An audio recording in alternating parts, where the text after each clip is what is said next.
Right now, somewhere in America, a person is eating dinner alone.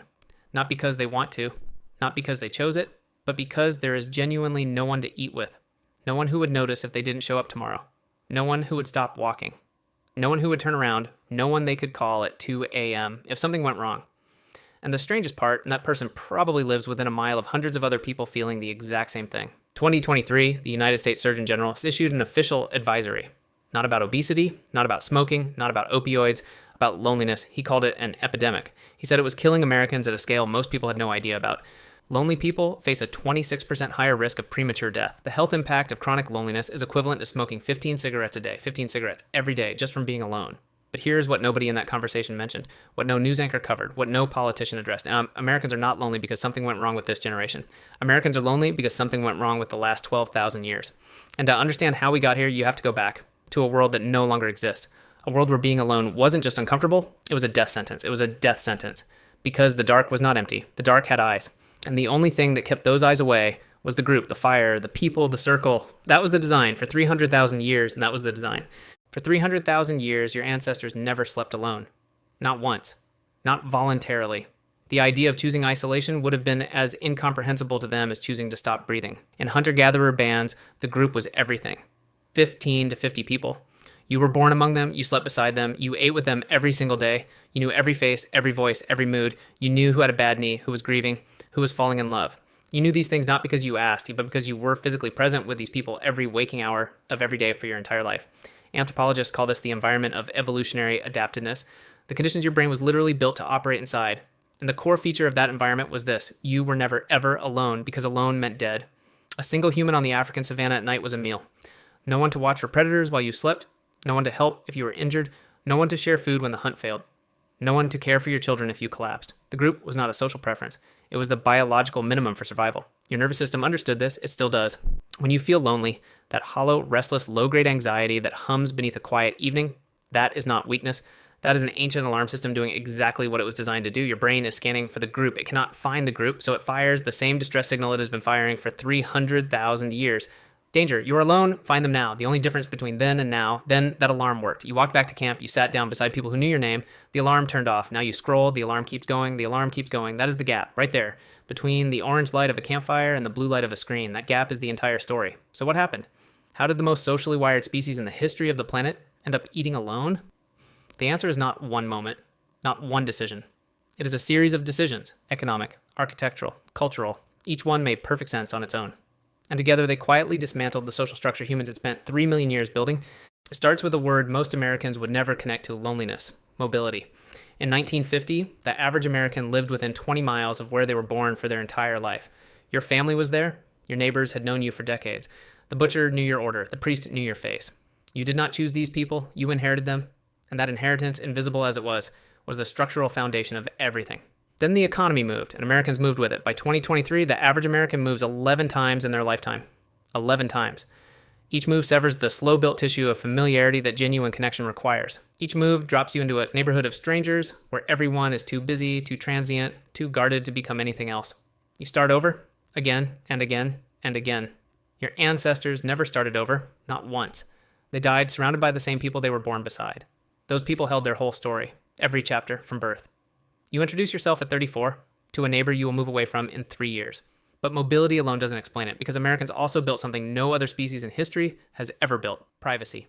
In 1950, the average American home had 983 square feet, one bathroom, shared bedrooms. Families lived pressed together, which was uncomfortable and chaotic and occasionally maddening. It was also, researchers now understand, socially essential. Proximity generates connection. Friction generates familiarity. The arguments, the interruptions, the shared meals, these were not obstacles to family life. They were family life. By 2023, the average new American home had grown to over 2,600 square feet. Every child has their own room. Every adult has their own space. The home has been engineered to minimize involuntary contact, including with the people you love most. Every upgrade sold as a luxury was also, invisibly, a reduction in human contact. And outside the home, the same logic spread. Suburban design replaced sidewalks with driveways. Front porches disappeared. The accidental conversation? Gone. The car made it possible to move from your private home to your private workplace to your private shopping destination and back, without ever making unplanned eye contact with another human being. That was sold as freedom. It was also, biologically, a catastrophe. In 2000, political scientist Robert Putnam published a book called Bowling Alone. He had spent years tracking American social participation. Every single metric had collapsed. Americans were bowling more than ever, but joining bowling leagues less than ever. Showing up, but alone. Church attendance down. Not because faith declined, but because the social architecture around faith was quietly dissolving. He argued that America had lost something he called social capital, the invisible web of relationships and reciprocal trust that holds communities together and makes individuals resilient. Not just happy, resilient. People with strong social networks recover faster from illness. They survive disasters at higher rates. They live longer. They make better decisions. They are measurably less likely to develop dementia. Social capital is not a nice to have. It is a biological resource, as real as food, as real as sleep. And Americans have been spending it for 50 years without replacing a single unit of it. Without replacing a single unit. And then came the thing that finished the job. The screen. The screen. In 2012, something shifted in American teenagers. Sharply, depression rates began rising. Anxiety rates began rising. Hospitalizations for self-harm began rising, sharply, consistently, every single year. Researchers noticed the inflection point lined up almost exactly with the moment smartphone adoption crossed 50% among adolescents. Psychologist Jean Twenge spent years inside this data. She found that teenagers who spent 5 or more hours a day on screens were 66% more likely to have at least one risk factor for suicide. Not slightly more likely, 66%. The screen had done something none of the previous forces managed alone. It replaced the feeling of connection without delivering any of its biological benefits. You could have 4,000 followers and feel more invisible than a person in a hunter-gatherer band of 30 ever had because those 30 people saw you every day, without exception. Followers don't see you. They see a version of you that you chose to display. That is not the same thing. Your nervous system knows the difference. It has always known. It is not looking for engagement metrics. It is not looking for reach. It is looking for eye contact, for a voice in the same room, for the particular biological signal that says, Alex, someone is here, and they know you exist, and you're not alone. A like button does not send that signal. It never has. It never will. And every year the data gets worse. Every year the numbers climb higher, and nobody seems to know what to do with that. And now the numbers are historic, not just bad. Historic. A 2021 Harvard study found that 36% of Americans, more than 1 in 3 people in this country, including 61% of young adults, the most connected generation in the history of the planet, that reported feeling lonely frequently or almost all the time. In the entire recorded history of human social measurement, no population in any country has ever reported numbers like that. Not during wars and where people were terrified but together. Not during famines, where people were starving but sharing. Not during plagues, where people were dying but caring for each other. The loneliest people in history are not medieval peasants or wartime refugees or ancient nomads with nothing.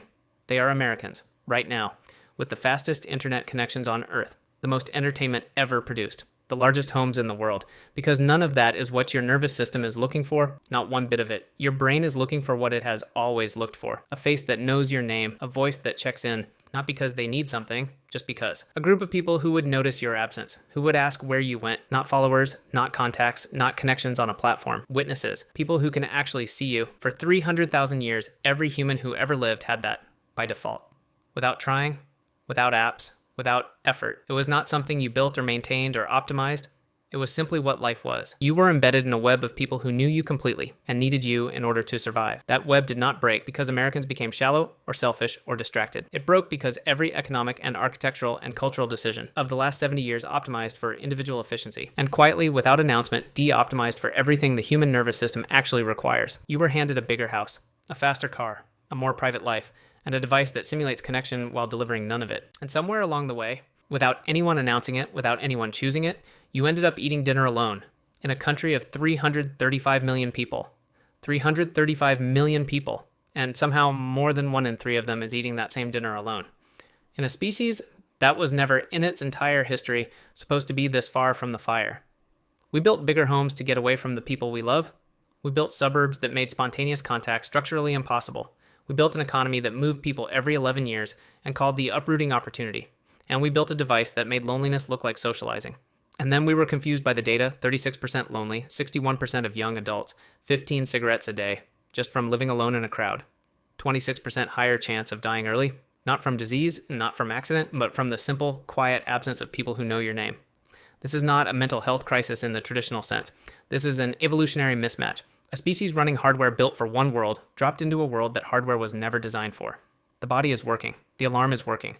The nervous system is doing exactly what it was built to do. The problem is not the body. The problem is the world the body was handed. The loneliest people in history, with the best Wi-Fi, the most content, the most entertainment, the most choice, and the emptiest tables. The fire meant community, safety, being witnessed, belonging without explanation. The screen means followers, notifications, engagement, performance. Look at your body's reaction to both. It already knows the difference. It has always known. And tonight, across this country, in millions of separate lit windows, and in one window after another, someone sits alone at a table with one plate, 4 empty chairs, and no one coming. Your brain is still looking. Right now, as you watch this, it is looking for a face that knows your name, a voice that reaches out with no reason other than, I thought of you. A group that would feel the shape of your absence. Not followers, not contacts, not a number on a profile that goes up when you post something clever. Witnesses. People who have actually seen you, the real version, the unperformed one. For 300,000 years, every human being who ever lived had that by default. What we have now is 70 years old.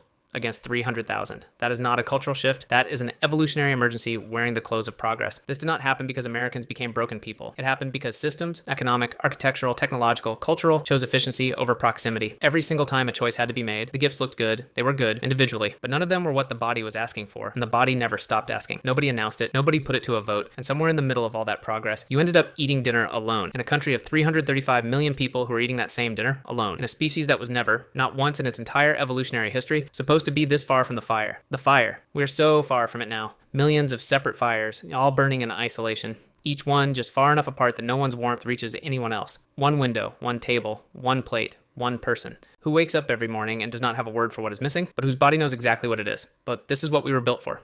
A circle of people around a fire. Everyone present. Everyone seen.